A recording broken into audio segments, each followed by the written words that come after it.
दौरे पर हैं गृह मंत्री अमित शाह, जो कि भाजपा कोर कमेटी बैठक की अध्यक्षता कर रहे हैं और बोल रहे हैं। और जिला के चुने हुए सभी प्रतिनिधि के सम्मेलन में मैं आप सभी का हृदयपूर्वक स्वागत करता हूं। இன்று நம் பாரதிய ஜனதா கட்சியில் மண்டல் ஜில்லா இந்த பகுதியில் எல்லாம் தேர்வு செய்யப்பட்டிருக்கும் உங்கள் அனைவரையும் சந்திக்கும் இந்த கூட்டத்தில் கலந்து கொள்வதில் நான் மகிழ்ச்சி அடைகிறேன்।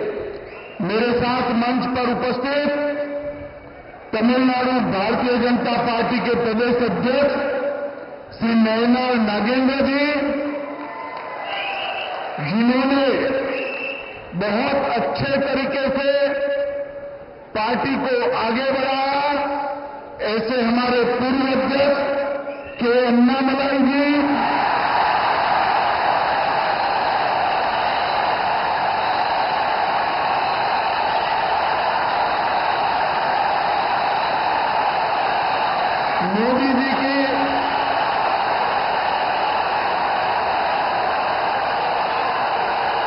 मोदी जी के मंत्री परिषद में मेरे साथी डॉक्टर एल मुरुगन जी, श्री एपी राजसिम्हन जी, डॉक्टर सुधाकर रेड्डी जी, श्री पी राधाकृष्णन जी, डॉक्टर तमिलसाई सौंदरराजन जी, मेरे मित्र और हमारे नेता एच राजा जी, बहन वानती श्रीनिवासन जी, श्री चक्रवर्ती जी, श्री रामा श्रीनिवासन जी, श्री वीपी दुरईस्वामी जी, श्री एसआर शेखर जी, श्री पी कार्तिकेय जी, डॉक्टर के पी रामलिंगम जी, एल मुरुगनानंद जी, के एस नरेंद्र जी, और आज तमिलनाडु के कोने कोने से आए हुए मेरे देव दुर्लभ कार्यकर्ताओं को मेरा नमस्कार प्रणाम। मेरे தலைவர்கள் அனைவரையும் வணங்கி தமிழ்நாட்டின் மூன்று மூலை முடுக்கிலிருந்தும் இங்கு வந்து குவிந்திருக்கும் உங்கள் அனைவரையும் வணங்கி மகிழ்கிறேன்। सबसे पहले मैं मदुरै में आया हूं।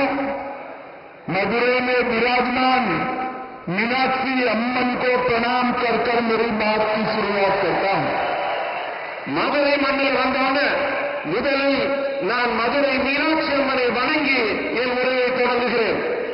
मैं सोमनाथर, कल्याणगढ़ और भगवान मुरुगन को प्रणाम कर कर मेरी बात की शुरुआत करता हूं। இந்த மண்ணில் சொக்கநாதருக்கும் கல்லாளருக்கும் மற்றும் திருப்பரங்குன்ற முருகனையும் நான் தலை வணங்கி மகிழ்கிறேன்। मित्रों, सबसे पहले मैं भारत की महान भाषाओं में से एक तमिल भाषा में तमिलनाडु के कार्यकर्ताओं से बात नहीं करता, इसलिए मैं आप सबकी क्षमा मांगता हूं। தமிழ்நாட்டுக்கு வந்து தமிழ் மக்களாகிய உங்களை சந்திக்கும் போது நம்முடைய பெருமைக்குரிய தமிழ் மொழியில் உங்ககிட்ட பேச முடியவில்லையே என்று என் வருத்தத்தை நான் உங்களிடம் தெரிவித்துக் கொள்கிறேன்। हमारा मदुरै एक शहर से बढ़कर 3000 साल पुरानी सभ्यता का संस्कृति का प्रतीक है। நம்முடைய மதுரை சாதாரண நகரம் அல்ல, 3000 ஆண்டுகால வரலாற்று பெருமை கொண்ட மிக முக்கியமான புனித இடம்। मैं यहां आया हूं तब महान स्वतंत्रता सेनानी पशुपति पुन्नम मधुरालिंगम थेवर जी को भी प्रणाम करता हूं।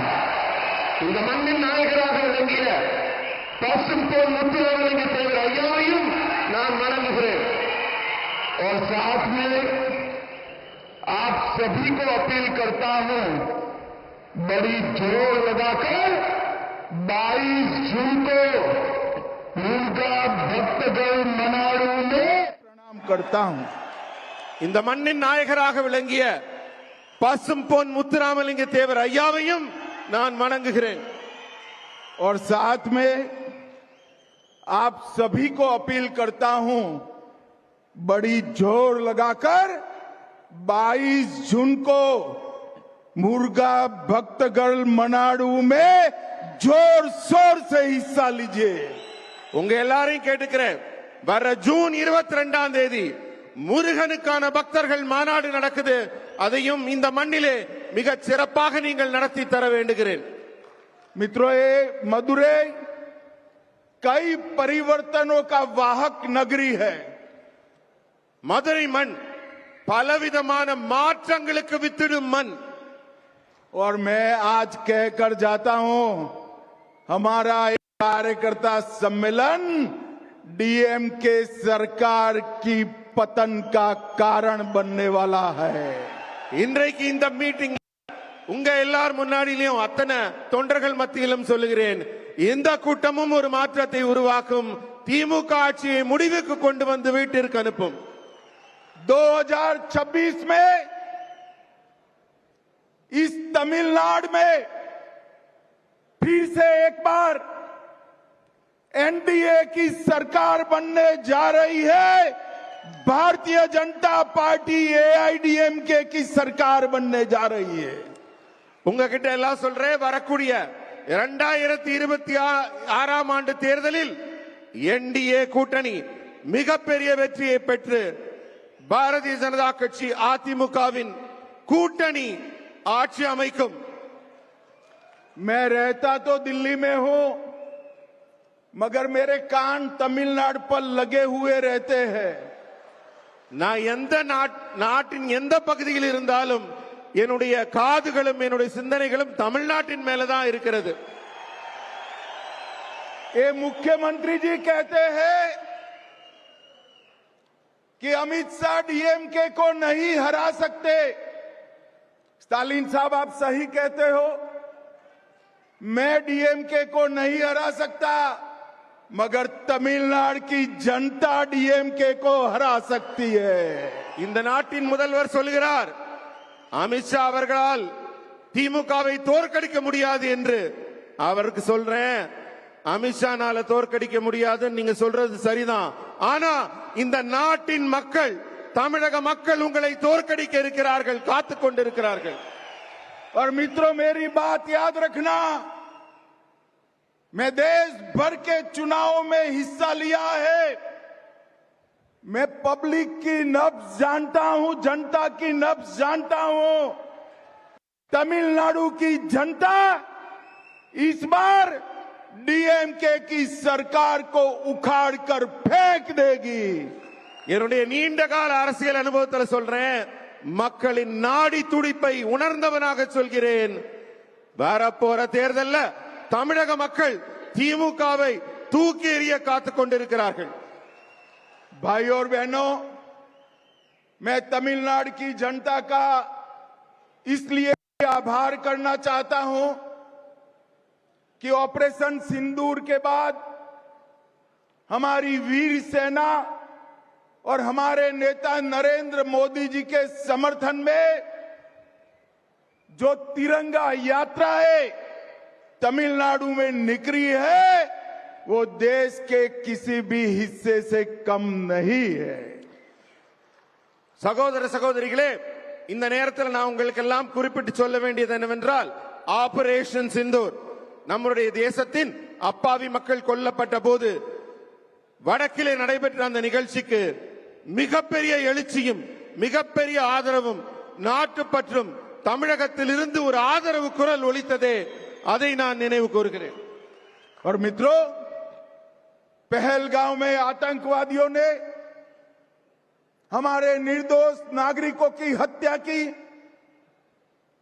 धर्म पूछकर हत्या की, और मोदी जी के नेतृत्व में हमारी तीनों सेनाओं ने पाकिस्तान के घर में घुसकर आतंकवादियों को सफाया करने का काम किया है। பகல்காம்ல நம்ம அப்பாவி பொதுமக்களை மதத்தின் பெயரால் நீங்க யாருன்னு அடையாளப்படுத்தி கொடூரமாக கொலை செய்த தீவிரவாதிகளை முப்படைகளையும் திரட்டி நமது பாரத பிரதமர் மோடி அவர்கள் அவங்க ஊருக்குள்ளேயே புகுந்து அடித்தார் பாருங்க. அதுதான் அவர்களுக்கு நாம் புகட்டிய பாடம். भाई और बहनों, नरेंद्र मोदी जी प्रधानमंत्री बने उसके पहले कई आतंकवादी हमले हुए, इससे भी बड़े हमले हुए, मगर कोई जवाब नहीं दिया जाता। 14 में मोदी जी प्रधानमंत्री बनने के बाद उरी, पुलवामा और अब पहलगाम हुआ। हमने सर्जिकल स्ट्राइक, एयर स्ट्राइक और सिंदूर ऑपरेशन कर कर आतंकवादियों को करारा जवाब देने का काम किया है। இதற்கு முன்னர் கூட அந்த தீவிரவாதிகள் எல்லாம் தங்கள் கைவரிசையை காட்டி இருக்கிறார்கள். ஆனால் அப்போது எல்லாம் இத்தகைய வீர தீரமான செயல்பாட்டை எல்லாம் முந்தைய அரசுகள் வெளிப்படுத்தவில்லை. ஆனா பூரி ஆகட்டும், புல்வாமா ஆகட்டும், தற்போது நடந்திருக்கும் ஆபரேஷன் செந்தூர் ஆகட்டும், நமது முப்படைகளும் ஒன்று திரண்டு இந்தியாவின் வீரத்தையும் தீரத்தையும் திறமையையும் நிரூபித்திருக்கிறது. पाकिस्तान के अंदर 100 किलोमीटर अंदर जाकर आतंकवादियों के हेडक्वार्टर को जमीन दोस्त करने का काम हमारी वीर सेना ने किया है. பாகிஸ்தான்ல தீவிரவாதிகள் பதுங்கி இருந்த இடத்துல எல்லாம் 100 கிலோமீட்டர் அவங்க எல்லைக்குள்ள பறந்து சென்று தீவிரவாதிகளின் இருப்பிடத்தை கண்டறிந்து துல்லியமாக தாக்கி அவர்கள் இருப்பிடத்தை மண்ணோடு மண்ணாக்கியது நமது ராணுவம். और मित्रों, मोदी जी के समय में ही रक्षा उत्पादन में देश आत्मनिर्भर बनने जा रहा है. மோடி அவர்களின் ஆட்சியிலே எல்லா முன்னேற்றங்களும் எப்படி இருக்கிறதோ அதுபோல ராணுவத்திலும் கூட ஆத்மர் என்று சொல்லக்கூடிய தன்னிறைவான ஒரு நிலை ஏற்பட்டிருக்கிறது. அதனால் தான் மிகச் சிறப்பாக செயல்பட்டு இருக்கிறோம். और जब रक्षा क्षेत्र में आत्मनिर्भरता की बात करते हैं तो पूरे देश का युवा कावेरी इंजन का नाम बड़े गर्व के साथ लेता है. ஆபரேஷன் சிந்தூரின் வெற்றியை பற்றி எல்லாம் நாம் எல்லாம் பேசிக் கொண்டிருக்கும் இந்த வேளையிலே இந்தியாவின் வான்வெளி சாதனையை பற்றி சொல்ல வேண்டும். இந்த நாட்டின் இளைஞர்கள் எல்லாம் காவிரி என்ஜின் என்ற சொல்லை இப்போது உச்சரிக்க தொடங்கி இருக்கிறார்கள். और हमारे देश में बने मिसाइल्सों ने जब पाकिस्तान की एयर डिफेंस सिस्टम और उनके वायुसेना के अड्डे को तहस नहस किया, पूरी दुनिया आश्चर्यचकित होकर उसके देख रही. பாகிஸ்தான் தன்னுடைய ட்ரோன்களையும் ஏவுகணைகளையும் நம் மீது வீச தொடங்கிய போது இந்தியாவின் வான்வெளி வல்லமை உலக நாடுகளுக்கெல்லாம் நிரூபிக்கப்பட்டது. அத்தனையையும் அடித்து தூள் தூளாக ஆக்கியது நம் இந்திய ராணுவம். भाई और बहनों, मोदी जी ने स्पष्ट कहा है कि ऑपरेशन सिंदूर समाप्त नहीं हुआ है. आगे पर भी अगर कोई गोली चलाएगा तो उसका जवाब गोले से दिया जाएगा. மோடி அவர்கள் சொல்கிறார்கள், ஆபரேஷன் சிந்தூர் இன்னும் முடியலங்க, மறுபடி தீவிரவாதிகள் வாலாட்டினால் அவர்கள் இடத்திற்குள் புகுந்து வீடு புகுந்து தாக்கி அவர்கள் அழிக்கப்படுவார்கள் என்பதை இந்த நேரத்திலே நான் நினைவூட்டுகிறேன். भाई और बहनों, 2024 का साल भारतीय जनता पार्टी के कार्यकर्ताओं के लिए एक मील का पत्थर है, माइलस्टोन है. மக்களே, இப்ப வரக்கூடிய 26ஆம் ஆண்டு தேர்தல் பாரதிய ஜனதா கட்சியின் ஒவ்வொரு தொண்டருக்கும் மிக மிக முக்கியமான உயிர்ப்பான அவசியமான ஒரு களமாகும்.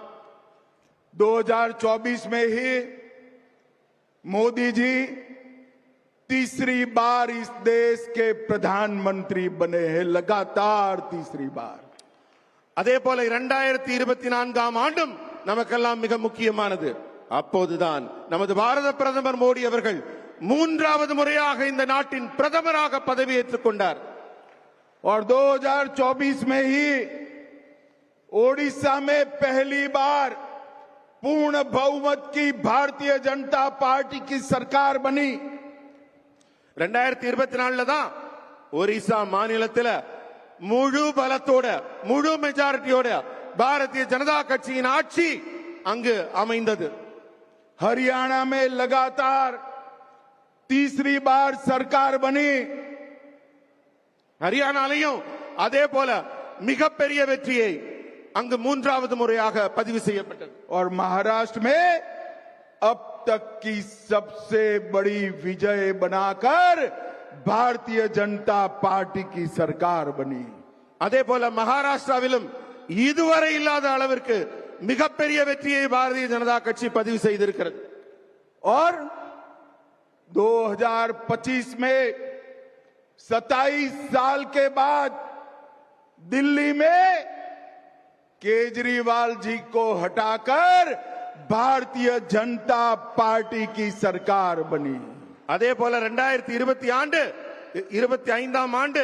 மிகப்பெரிய சாதனை செய்யப்பட்டது. டெல்லியில அரவிந்த் கெஜ்ரிவால் அவர்களின் ஆட்சி 27 ஆண்டுகளுக்கு பிறகு டெல்லியில் பாரதிய ஜனதா கட்சி ஆட்சி அமைத்திருக்கிறது. और 2025 में दिल्ली में सरकार बनी, 26 में तमिलनाडु की बारी है. 25ல டெல்லியில எப்படி ஆட்சி அமைச்சோமோ அதே போல நண்பர்களை 2026 தமிழகத்தில் பாரதிய ஜனதா கட்சியின் ஆட்சி கண்டிப்பாக மலரப் போகிறது. और मेरी बात कान खोलकर गांठ बांध लेना, कान खोलकर सुन लेना और याद कर कर घर में जाना. 2026 में तमिलनाडु और बंगाल में भारतीय जनता पार्टी और एनडीए की सरकार बनने जा रही. எல்லாரும் கவனமா கேளுங்க. உங்க காதுகளை திறந்து வைத்து நான் சொல்வதை கவனமாக கேளுங்கள், குறித்து வைத்துக் கொள்ளுங்கள். 2026 ஆண்டில் நடைபெறப் போகும் தேர்தலில் தமிழகம் மற்றும் மேற்கு வங்கத்தில் பாரதிய ஜனதா கட்சியின் கூட்டணி கண்டிப்பாக ஆட்சி அமைக்கும் என்பதை உறுதியாக உங்கள் முன் தெரிவித்துக் கொள்கிறேன். मित्रों, ये तमिलनाडु की डीएमके सरकार ने भ्रष्टाचार की सारी हदें पार कर दी है. இங்க ஆட்சியில் இருக்கிற திமுக ஊழல் ஊழல் ஊழல் என்று ஊழலில் தான் திளைத்துக் கொண்டிருக்கிறது. मोदी जी ने गरीब तमिल नागरिकों के लिए भेजा 450 करोड़ रुपया का पोषण का किट. उन्होंने एक कंपनी को देकर बहुत बड़ा घपला किया और गरीबों के पेट पर लात मारने का काम किया है. இந்த திமுகவின் ஆட்சி மத்திய அரசிலிருந்து மோடி அவர்கள் ஏழை மக்களுக்காக கொடுக்கும் பணத்தை கூட மக்களின் நலனுக்காக செலவிடாமல் அந்த பணத்தை எல்லாம் மடைமாற்றி அவர்களுக்கு கிடைக்க வேண்டிய நன்மைகளை கிடைக்காமல் செய்வதைத்தான் செய்து கொண்டிருக்கிறார்கள். 4600 करोड़ रुपए का रेती का खनन का घोटाला किया. आज तमिलनाडु का गरीब से गरीब आदमी एक कमरा भी ज्यादा बनाना है तो महंगी रेत खरीदकर ये डीएमके पार्टी की तिजोरी में पैसा जाता है. இன்றைக்கு இந்த திமுக ஆட்சியில ஏழைகள் விலைவாசி ஏற்றத்தாலும் அவங்க வாழ்வாதாரங்களுக்கு ஏற்பட்டிருக்கும் அச்சத்தாலும் அவர்கள் வாழ முடியாத சூழலில் அவர்கள் மத்திய அரசின் திட்டங்கள் கிடைக்காத சூழலில் தவித்துக் கொண்டிருக்கிறார்கள். और मित्रों, टास्मैक घोटाला 39,000 करोड़ का घोटाला हुआ. 39,775 करोड़. ये 39,000 करोड़ में से तमिलनाडु के हर गांव में प्राइमरी स्कूल में 2 नए कमरे बनाए जा सकते हैं. 2 नए कमरे बनाए. 39,000 करोड़ रुपया टास्मेक के माध्यम से ये तमिलनाडु सरकार चाव कर गई है। மக்களுக்கு செய்யற நன்மையை விட திமுக ஆட்சியில் ஊழல் மிக மலிந்து காணப்படுகிறது என்பதற்கு உதாரணமாக சொல்ல வேண்டும் என்றால் 39,775 கோடி ரூபாய். मित्रों, मेरे पास उनके घोटालों की बड़ी सूची है, मगर मैं इसमें समय बिगाड़ना नहीं चाहता। அதாவது டாஸ்மாகில் 35,775 கோடி ரூபாய் ஊழலை செய்து இங்கே சட்டவிரோதமாக ஊழல் ஆட்சி நடைபெற்றுக் கொண்டிருக்கிறது. ये तमिलनाडु सरकार 100% फेल्योर गवर्नमेंट है। இந்த தமிழக அரசு 100% தோல்வியடைந்த அரசாக காட்சி அளிக்கிறது. अब चुनाव में जा रहे हैं। अब तक इनके घोषणा पत्र के 60% वादे पूरे नहीं हुए हैं। திமுக அரசு தேர்தல் நேரத்தில் மக்களுக்கு எல்லாம் ஒரு வாக்குறுதி பட்டியல் கொடுக்கிறாங்க. ஆனா அந்த வாக்குறுதி பட்டியல்ல 10% கூட நிறைவேற்றவில்லை அவர்கள். ஆனால் 90% நிறைவேற்றியதாக அவர்கள் கூறிக்கொள்கிறார்கள். स्टालिन साहब, हिम्मत है तो घोषणा पत्र निकालकर हिसाब किताब दीजिए, कितने वादे पूरे किए। உங்களுக்கு தைரியம் இருந்தா உங்களுடைய தேர்தல் வாக்குறுதி பட்டியலை எடுத்துட்டு வாங்க, அதை பார்த்து சொல்லுங்க நீங்க எத்தனை வாக்குறுதிகளை நிறைவேற்றி இருக்கிறீர்கள் என்று. अवैध शराब में भ्रष्टाचार के कारण आए दिन गरीब लोग नकली शराब के कारण मौत की शरण हो रहे हैं। ஊழலால் மட்டுமல்ல, கள்ளச்சாராயத்தினாலும் இந்த நாட்டு மக்கள், அப்பாவி மக்கள் உயிரிழந்திருக்கிறார்கள். दक्षिण तमिलनाडु में जातीय हिंसा बढ़ाने का काम अपने राजनीतिक स्वार्थ को पूरा करने के लिए ये तमिलनाडु सरकार ने किया है। தென் தமிழகத்தில் சாதி பிரச்சனையினாலையும் பிரிவினைவாதத்தினாலையும் அரசியல் லாபங்களை கருத்தில் கொண்டு திமுக அரசு செயல்பட்டுக் கொண்டிருக்கிறது. बुजुर्गों और महिलाओं के प्रति अपराध बढ़ा है। இந்த ஆட்சியில பெண்களுக்கு எதிரான குற்றங்கள் மலிந்து கொண்டிருக்கிறது.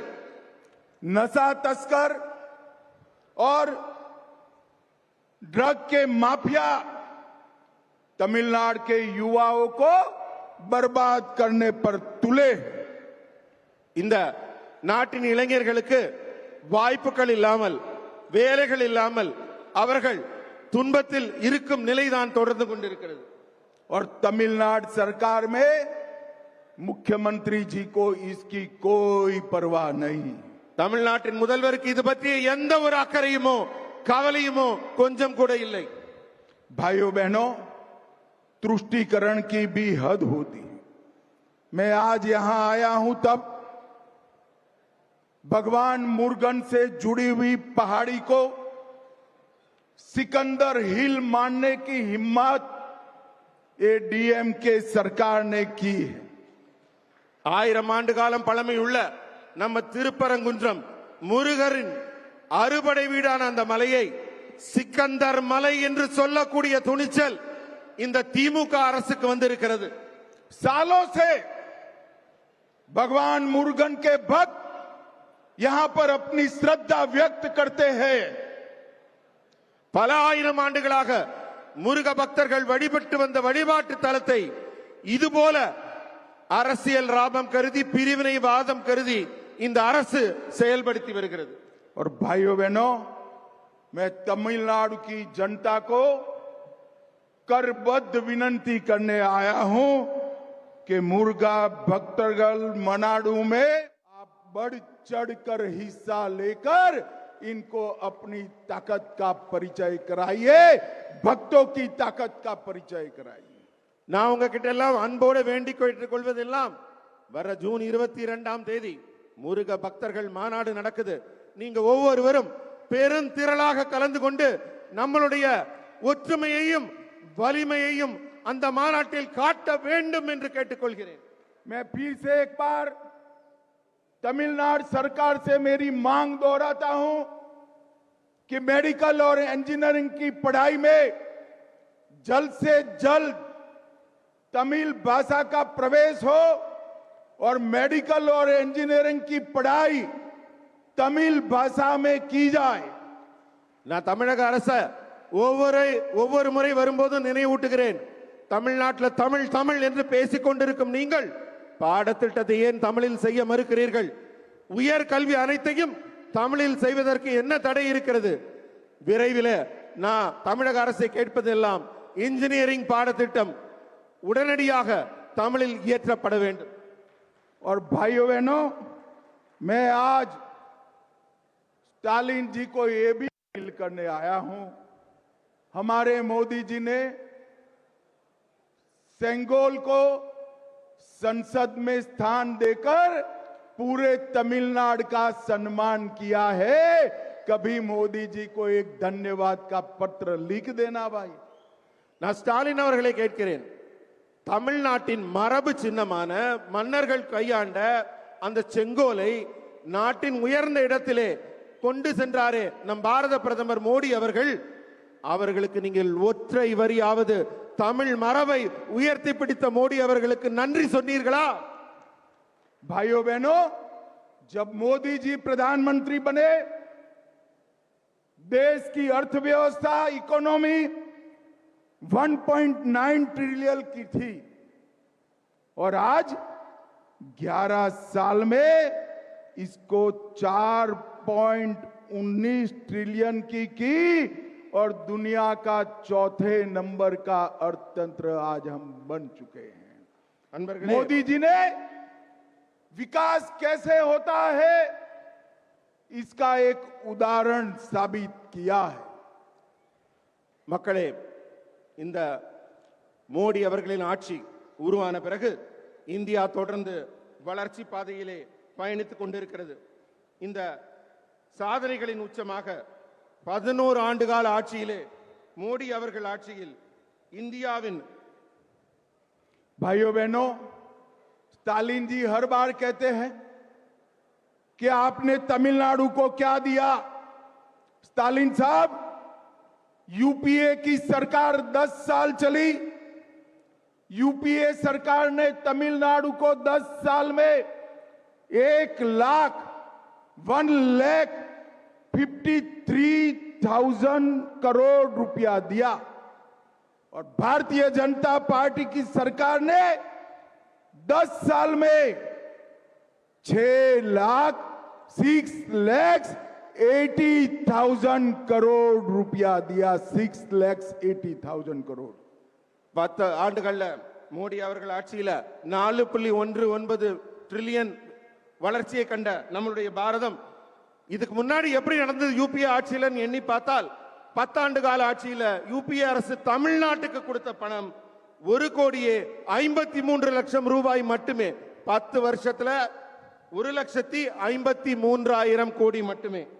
ஆனால் நம்முடைய பாரதிய ஜனதா கட்சி அரசு 10 ஆண்டுகளில் தந்த பணம் அதை விட பல மடங்கு அதிகமாக 6,80,000 கோடி ரூபாய் தமிழகத்திற்கு வழங்கி இருக்கிறது.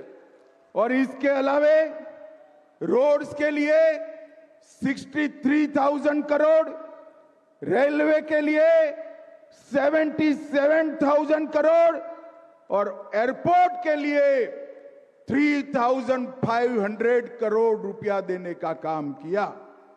சாலைகள் மேம்பாட்டிற்காக 63,000 கோடியும், கட்டுமான பணிகளுக்காக 77,000 கோடியும், ஏர்போர்ட் கட்டுவதற்காக 3,500 கோடியும் மத்திய அரசு தமிழகத்திற்கு நேரடியாக வழங்கி இருக்கிறது. भाइयों बहनों, आज तमिलनाडु के हर शहर से, हर गांव से मेरे मंडल के कार्यकर्ता आए हैं। यहां से आप जब आपके गांव में जाएंगे, शहर में जाएंगे, टाउन में जाएंगे, मेरा आपसे एक ही अनुरोध है, जब तक तमिलनाडु में डीएमके सरकार को नहीं हटाते हम किसी को आराम करने का अधिकार नहीं। பல ஊர்களிலிருந்து பல பகுதிகளிலிருந்து இங்கு திரளாக வந்திருக்கும் பாரதிய ஜனதா கட்சியின் தொண்டர்களாகிய உங்கள் ஒவ்வொருவரையும் நான் கேட்பது என்னவென்றால், நீங்க திரும்ப ஊருக்கு போவீங்க.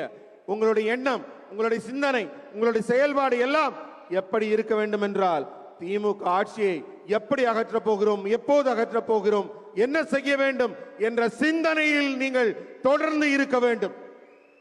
और मित्रों, इस बार हमने तय किया है कि 2026 का चुनाव भारतीय जनता पार्टी एआईडीएमके के साथ मिलकर लड़ेगी, एनडीए के साथियों के साथ मिलकर लड़ेगी. அன்பர்களே, வரப்போகிற 2026ஆம் ஆண்டுக்கான தேர்தல் நம்முடைய பாரதிய ஜனதா கட்சியும் இங்கே கூட்டணி ஆட்சியில அதிமுகவுடன் இணைந்து என்டிஏ கூட்டணி இங்கு தேர்தலை சந்திக்க இருக்கிறது. मुझे बताइए, सभी कार्यकर्ता संकल्प करते हैं कि इस बार तमिलनाडु में डीएमके को हटाना है. நீங்க எல்லாரும் எனக்கு இப்ப பதில் சொல்லுங்க. நீங்க அத்தனை பேரும் திமுகவை ஆட்சியிலிருந்து அகற்ற தயாராக இருக்கிறீர்களா?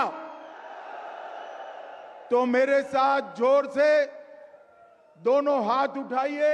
எல்லாரும் ரெண்டு கைகளையும் மேல தூக்கி உரக்க நான் சொல்றத சொல்லுங்க. विजय के संकल्प की मुट्ठी भींचिए வெற்றிக்கான உறுதிமொழியை எடுத்துக் கொள்ளுங்கள். और प्रचंडवाद से बोलिए, உரத்த குரலில் சொல்லுங்கள். भारत माता की वंदे மாதரம், वंदे மாதரம், वंदे மாதரம். भारत माता की ஜெய்.